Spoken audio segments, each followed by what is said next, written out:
Yo, Bachi 2007 back at you with another one. Father of the bride not paying for daughter's wedding. Let's get right into it and hear what he's talking about. So let me tell you what happened.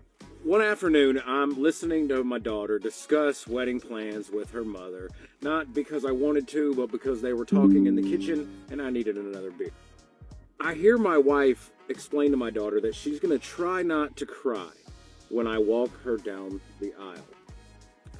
My daughter stopped her dead in her tracks, stating that she wasn't property. My wife did her best to hide her devastation. One of the most important roles of my life taken away from me. If you wouldn't mind taking a moment, go ahead and like and subscribe for me. Like this video, subscribe, hit the notification bell so that you can come back for more. It'll really help me out with the algorithm and help this channel to grow and keep getting this message out to you. Like and subscribe. Thanks. Now, I'm going to tell you, this is a real smack in the face with everything that we've done for her, coupled with the fact that we've never treated her like she's property. A couple days later, I'm out blowing off some steam with my buddies, and you know what? Kevin says, she's so independent, why don't you just make her pay for it herself? He started to apologize, and I was like, no, you know what? That's a really good idea. It's not about making her do what I want her to do, okay? It's about making her realize the effect that she has on the people around her and how her selfishness, if your selfishness is going to cause pain, then it's going to have to limit my generosity. Now, this might make me the asshole, but I'm okay with that. I just hope she comes around, all right, and thinks it through. Okay, traditions are important. So, several important points were made throughout this piece.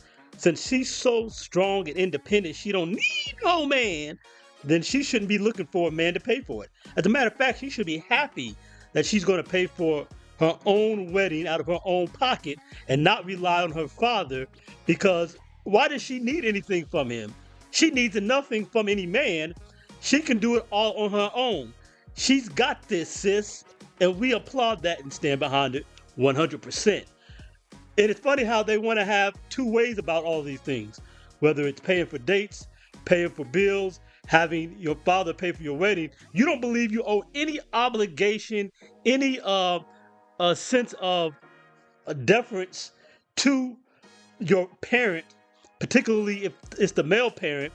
You have no deference to them, but somehow they owe you things while you owe nothing in return whatsoever. This is the same way they see relationships. A man owes them everything. They're entitled to for a man to pay for them, whether it is dating. You're not even his woman.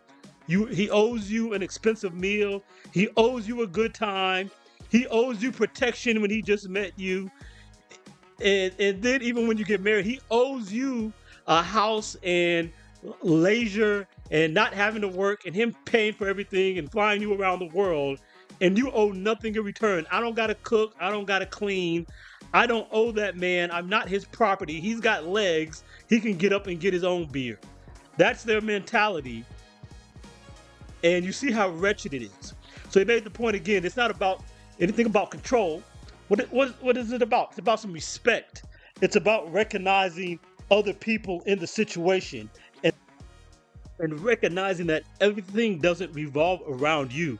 You see, feminism, as I've told you all many times here before, feminism is very not only derogatory, but it's very reductive. That's the word I'm looking for. It's a very reductive mentality and mind frame. And what you have with feminism is it's destructive to relationships, to familial relationships. The concept of family is irrelevant in feminism in the first place. The concept of anything outside of self, it's a very self-centered ideology where it makes women believe that they are this whole concept of main character energy. You're not a main character in anything. You're a speck of dust on a huge planet, right? And so this whole concept where you're supposed to be the center of everything, everything's supposed to revolve around you. This is what feminism breeds. And I hear men talking this main character, and you heard Charlemagne, the so-called God, say something about that in regards to who? somebody, I don't know if it was Joe Biden or whatever, but whoever it was, doesn't matter. The fact that he's using these female ideology terminologies, the men who have who have this degraded mentality to where they start talking like females and validating these feminist concepts. They're nonsensical concepts that again are reductive and destructive to human relationships.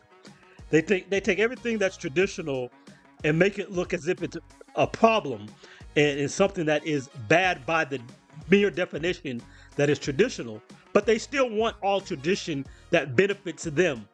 They don't want any tradition that where somebody else gets a benefit, especially not a man, or where, of course, they certainly don't want any tradition where they are required to do anything, where there's any accountability on them or anything of that nature. They definitely don't want tradition to be involved. But even if it's just tradition benefits her father having the joy of giving his daughter away, and the mother having that same joy of passing their child off from their household to be with the man whose family she's going to become. You're literally leaving your family and joining into a marriage. A man offers you marriage. He offers you to come join his family, and you are leaving your family to go join to his family. And that's what the passing on is. You're going from under your father's protection. These women want the tradition of men's protection and men's finances. So you're going from your father paying for this wedding, paying for you one last time, and now the man is responsible for you, your husband, and you're under his covering.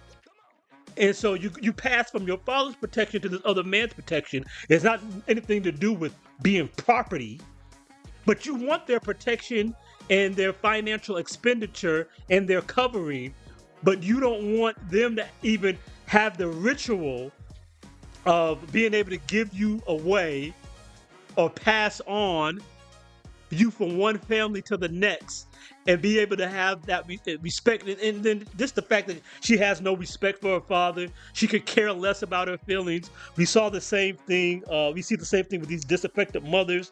I kind of showed y'all the video, or I made a video about the mom in Michigan who just got convicted for her son shooting up the school.